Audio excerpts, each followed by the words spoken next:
Hi, this is Flash of the Daily Drive. Today I want to talk about sting operations are going on to catch handymen contracting without a license.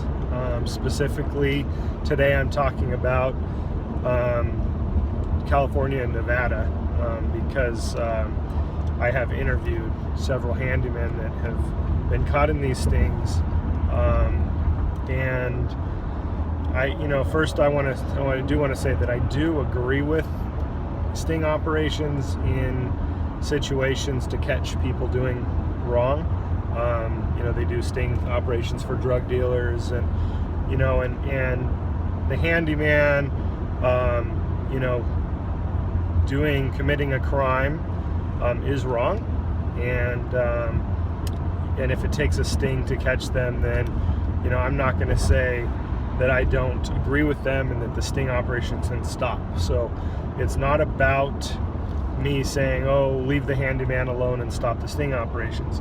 What it's about is, I think that all sting operations and anything, related, police related or anything, should be held to a standard, and if they're doing or performing them wrong, then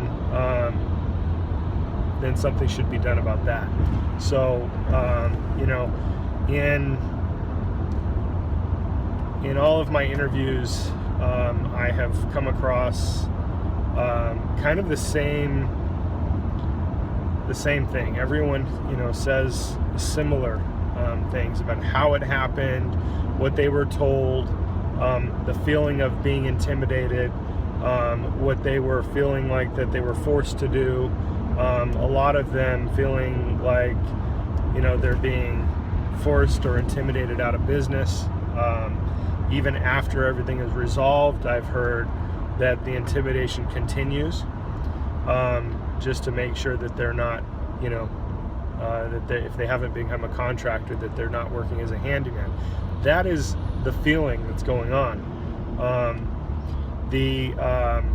One of the things that people, or that they say, is that they are put in a situation where and even when they say no, or that they can't give them a bid, or they can't give them a quote, they're being talked into it. So being talked into it in a sting operation would be, considered entrapment. So, a defense could be, possible entrapment. An argument could be said for that. The other thing is, when they go to these guys and tell them, okay, they're in handcuffs, and they're telling them 6 months in jail, what's that going to do to your family, and $10,000 fine, and do you really have that kind of money? And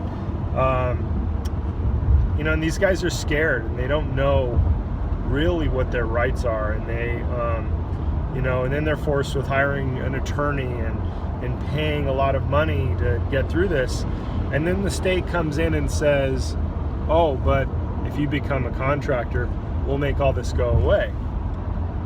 So throw it all together and put the intimidation in there, put the threats in there, put everything in there, and then them saying and offering them a solution of, you pay us and become a contractor and give up doing your handyman business, we'll make this go away. You put all of that together, and an argument can be said for possible extortion, considering extortion by definition is, getting money or services, through threats or intimidation. So,